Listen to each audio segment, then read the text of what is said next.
Hey y'all, it's been way too long. I mean, obviously the reason for my absence is school being busy and life happening. But I digress. Since last time we've talked, I've logged onto Amazon Prime Video to view the only thing I will probably ever use that streaming service for, Has Been Hotel.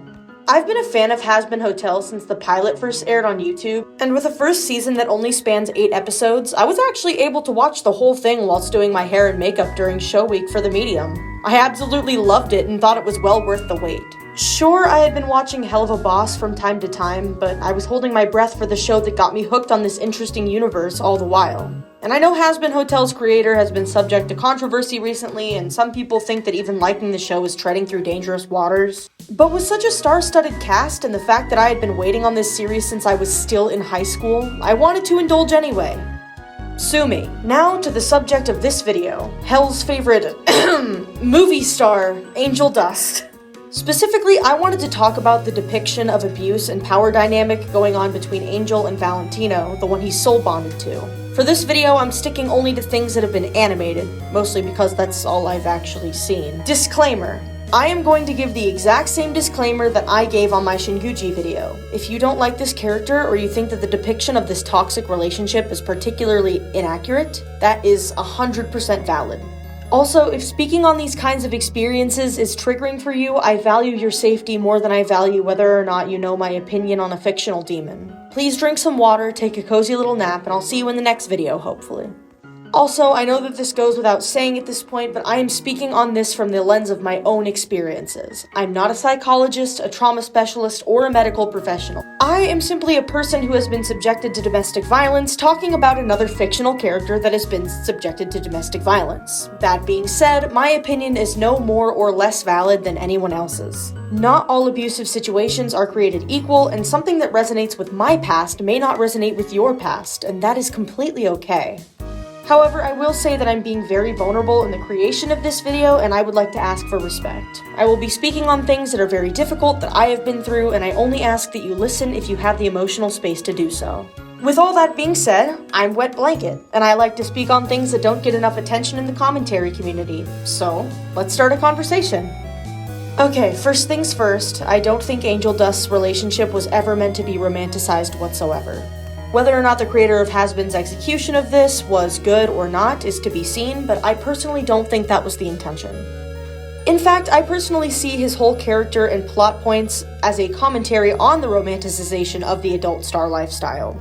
Angel's soul is bonded to Valentino, as long as he's on set anyway, and this has never been seen as a good thing. In fact, we as the viewers get a taste of this duality before the main TV show even airs. We first really catch a glimpse of this toxic relationship in the song Addict and its accompanying animation. And again, I know, whether or not the song is canonical is here or there, but a lot of the things in the song did become canon, so I'm still gonna talk about it as if it is.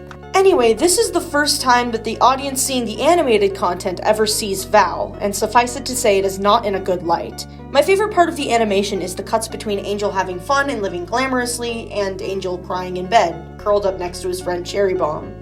The lyrics of this song essentially say, yeah, I know I died doing the same shit I'm doing now, but I don't care, I'm having so much fun, see? Now, this would be problematic, except for the fact that the visuals are showing the complete opposite. We know pretty much from the jump that Angel hates his life, and it has already killed him once. And it's currently killing him again, albeit in a different way. So why is he still doing this? How did he even meet Val in the first place? It's because unhealed abused people tend to fall into the same patterns, because it's what's familiar. The fact that Angel is in the same situation in death as he was in life was a remarkably creative and self-aware touch added to his character. His life already was hell.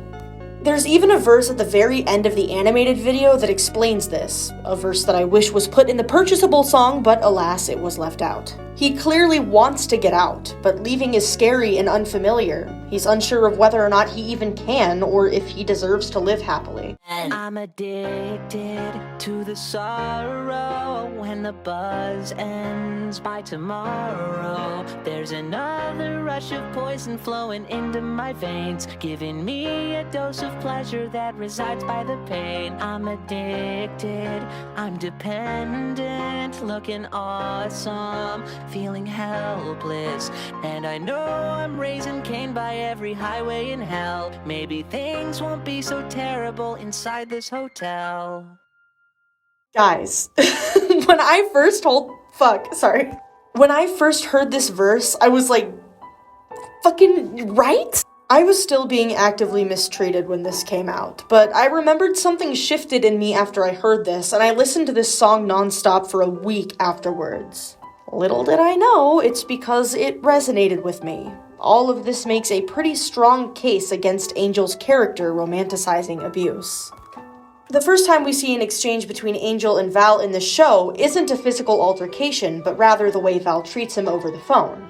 Even though Val only owns Angel, quote-unquote, in the recording studios, he acts like Angel belongs to him outright. He will constantly blow up his phone, love bomb him, degrade him, often in rapid succession, anything to make him respond.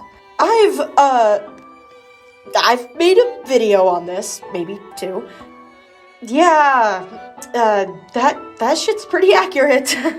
The first time we see them interact with each other physically, though, is at the studio, the place where Val has all the power. In this scene, Angel is working and Charlie crashes the session in an attempt to convince Val to give Angel more time off. This fucking scene. I don't know about you guys, but the accuracy of this scene made me lose sleep. I want to discuss it from a few different aspects because there is a lot of nuance to cover.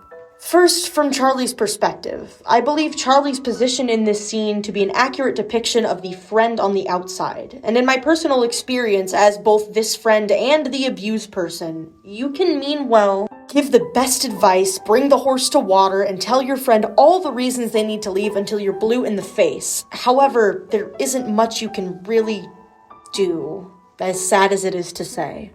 Abuse is not only an extremely dangerous thing to leave for a multitude of reasons, namely because you don't know how the other person is going to react, but it's also a disease of the mind that literally impairs and warps your perception. The best thing I can equate it to is when someone has amnesia in the movies and their family members are trying to make them remember who they are, and they explain their whole life story and tell them who they are in detail and everything, but it just won't click. It's like that.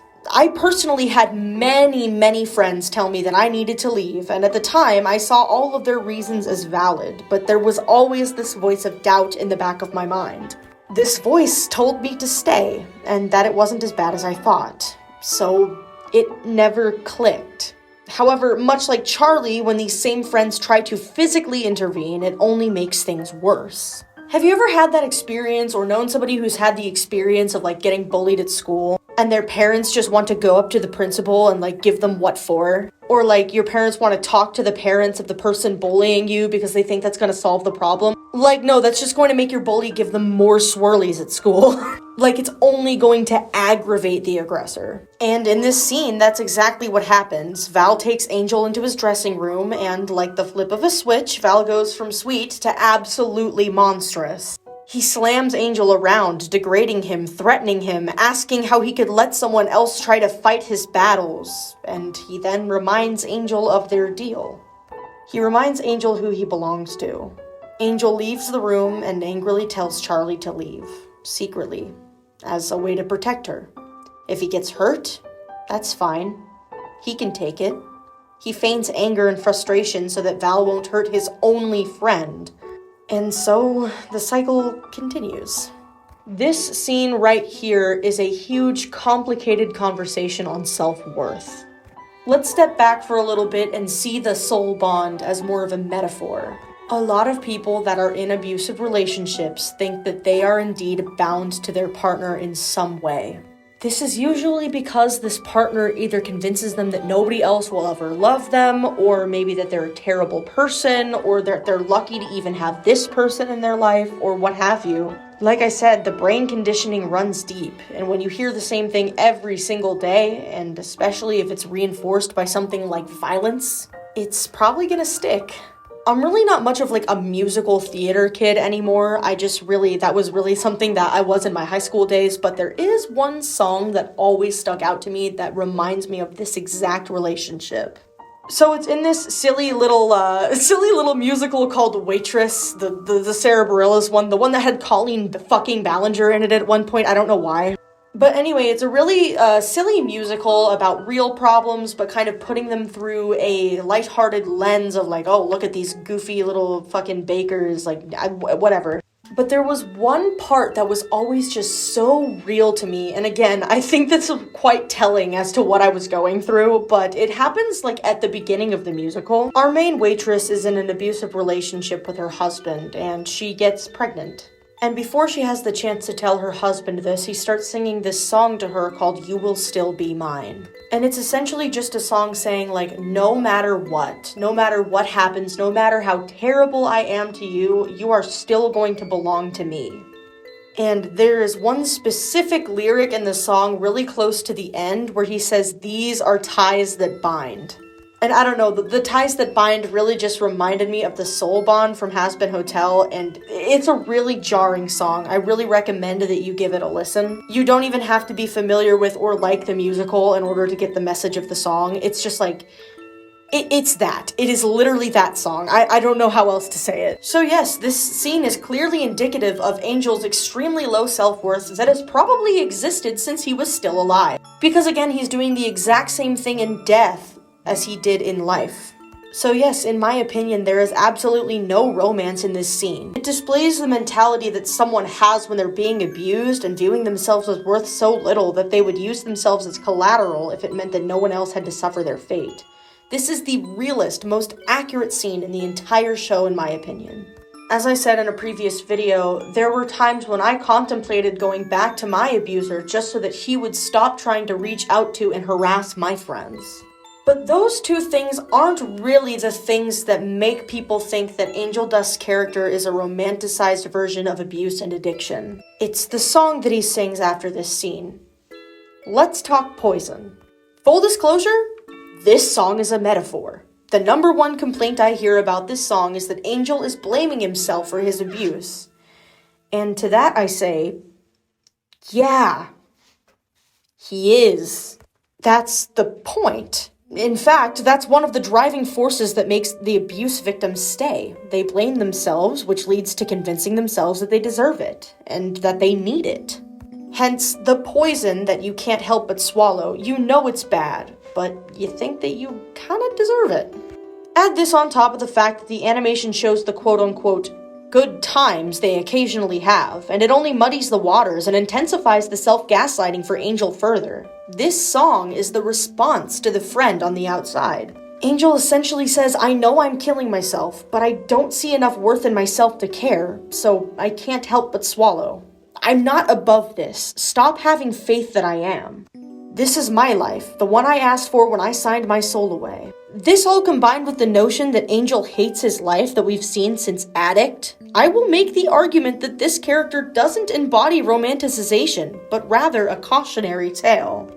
As a survivor of complicated domestic abuse myself, I've seen that people are so quick to jump on the notion that any depiction of an abusive relationship that isn't entirely black and white is romanticization. However, I would argue that even with the quote-unquote good times being shown, the relationship between Angel and Val is quite black and white.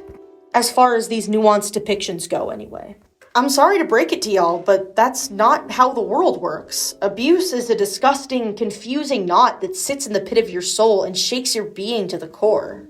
An abuser will convince you it's your fault, and you will believe it. An abuser will love bomb you, and you will believe it. An abuser will spit in your face and tell you that they're the only one who could ever love a disgusting creature like you, and you will believe it. But also, an abuser will tell you that you are the most beautiful person they've ever laid eyes on, that you're precious, and that they love you. And you will believe it. Your self-worth has been torn to shreds to the point that you will continue to drink the poison. You will believe that it is in your nature to do so. Sure, the bad times are bad, but the good times are worth it though, right? You get it yet? I hope as the series progresses that Angel finds a way out of the soul bond. He is a genuinely good person and has shown as much time and time again, and he deserves so much better than Val. If anyone here is watching and has been through or is going through something similar, you can get out. You are worth it, and I know that it might take a while, and I know that my words may mean nothing right now, but I really hope they resonate someday. My DMs are always open if you need to talk, and I have resources in the description as well. For my closing message, I want to speak to those that have never personally faced abuse. If you are an abuse survivor, this message isn't for you. I wish you love and happiness and hope that you can find peace. For those of you who have not, however, I would implore you not to be so quick to claim something as romanticization just because the various nuances and parts of the cycle of abuse make you uncomfortable. I understand where you're coming from, and you do want justice for victims of abuse. But instead of turning away from the uncomfortable, I'd ask you to lean into that feeling a bit. Obviously, I'm not asking you to go out seeking abuse, but I am asking you to listen, even through a medium of fiction. If you don't like something, don't be afraid to ask questions and do research. Abuse is never black and white. Us survivors often wish it was, but unfortunately the world isn't that forgiving. Monsters can be kind every so often, and kind people can behave like monsters. It is these things that make us blame ourselves and stay in bad situations. So, the best thing everyone can do is listen. And with that, I thank you for listening to me. Thanks for watching.